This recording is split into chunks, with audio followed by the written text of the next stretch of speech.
কোরআনে আল্লাহ তাআলা যে বিধি নাজেল করেছেন সেই বিধি অনুযায়ী যে মানুষটা চলে না সেই মানুষটাকে বলা হয় জালেম। জালেম মানে নিজের নফসের উপরে জুলুমকারী। আর এই জুলুম নিয়ে যদি মরে যায় এতে সে নাজাত পাবে না। কেন? ভালো করে বুঝেন। আদম আর হাওয়া দোয়া করছিল। কি দোয়া করছিল? ওর দোয়াটার দিকে তাকাবেন, জুলুম শব্দটা আরবিতে আছে কি না খেয়াল করবেন।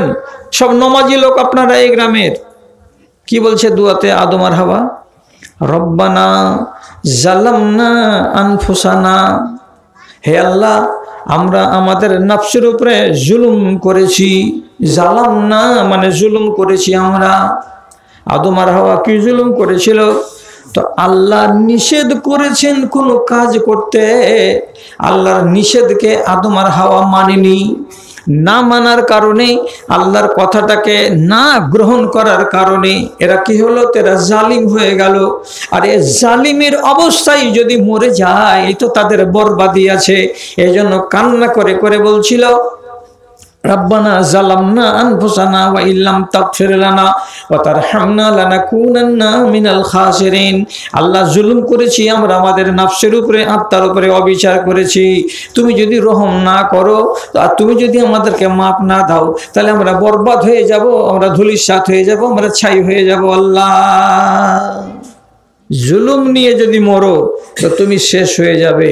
হ্যাঁ, হযরতে ইউনুস আলাইহিসসালাতু ওয়াসসালাম দোয়া করেছিলেন মাছের পেটে পড়ে পড়ে। দোয়াটার দিকে একটু তাকাবেন তো। সব মুসলমান মানুষ খালি আরবিটার দিকে একটু খেয়াল করেন তো, জুলুম কথাটা আসছে না আসছে না। কি বলছেন উনি?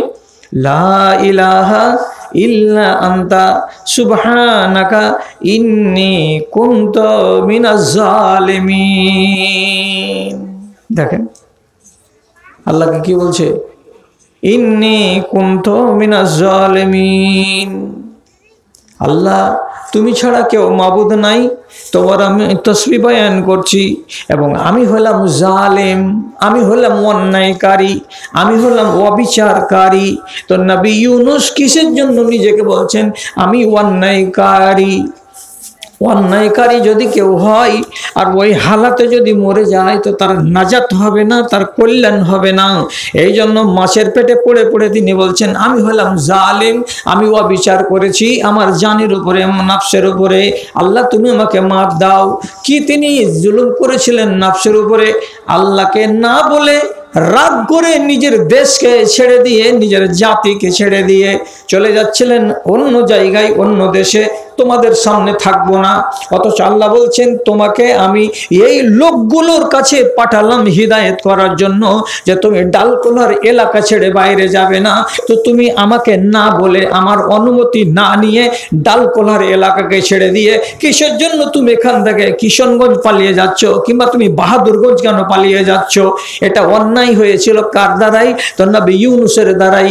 তার জন্য তিনি বলছেন আমি জুলুম করেছি আমার নফসের উপরে, আর এই জুলুম নিয়ে যদি মরে যাই তাহলে আমি নাজাত পাবো না।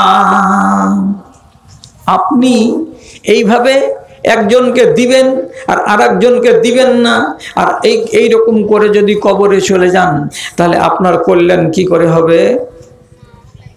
কি করে হবে? ভালো করে বুঝুন। নোমান বিন বশির বলে এক সাহাবী এসেছেন রাসূলুল্লাহর কাছে। এসে তো নিজের একটা ছেলেকে সাথে করে নিয়ে গেছেন। আর যাওয়ার পরে তখন বলছেন আল্লাহ রসুল এই দেখেন এটা আমার বেটা, এটা আমার বেটা। আমি আমার এই বেটাটাকে একটা চাকর আমি দান দিয়েছি। চাকর মানে কি? গোলাম। গোলাম কোনগুলোকে বলে? জিন্দগি ভর ওর বাড়িতে থাকবে, অন্য জায়গায় সে ছেলেটা যেতে পাবে না। ওর বাড়িতে খাবে দাবে, খাটবে খাবে, এখানেই থাকবে। এ হলো চিরতরের দাস। তা আমি আমার এই বেটাটাকে একটা গোলাম দান করেছি, আপনি সাক্ষী থাকেন। রাসূলুল্লাহ বলছেন আর বেটা আছে? জি আরো বেটা আছে, খালি এইটাই বেটা নয়, আরো বেটা আছে। তখন রাসূল কি বলছেন? আনা খেলতা লেসা এরে আওলা দেখা, তুমি যে বলছো এই বেটাটাকে একটা চাকর আমি দান করলাম, তো বাড়িতে যে আরো 2-3টা বেটা আছে তাদেরকে কি তুমি একটা একটা করে চাকর দিয়েছো না দাও নাই?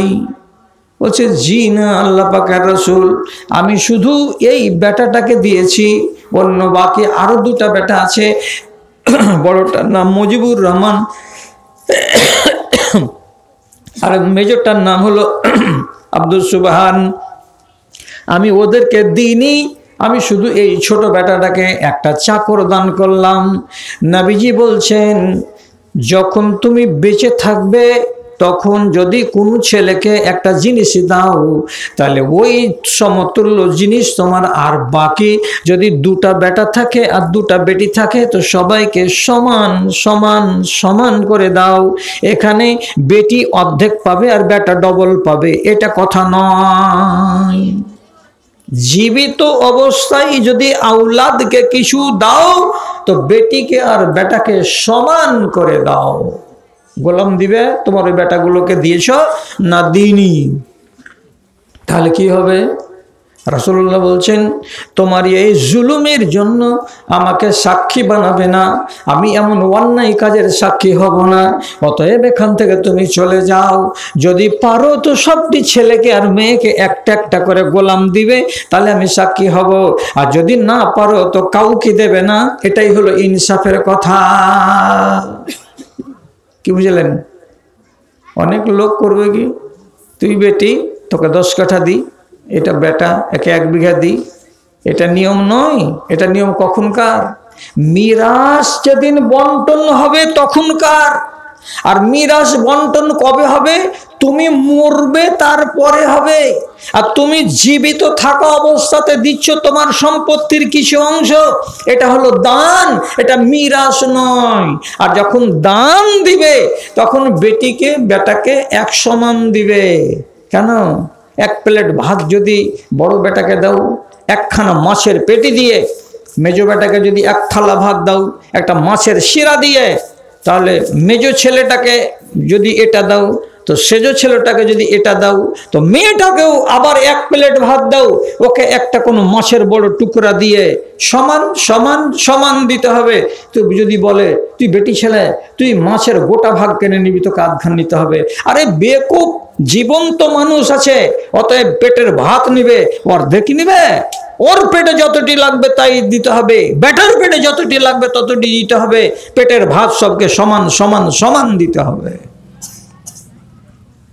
কিন্তু মানুষ এগুলো কানুন এই জমানার লোক মানে না। তো তুমি যদি জুলুম করে নিজের টিকিট নিজে বানিয়ে নিয়ে যাবা,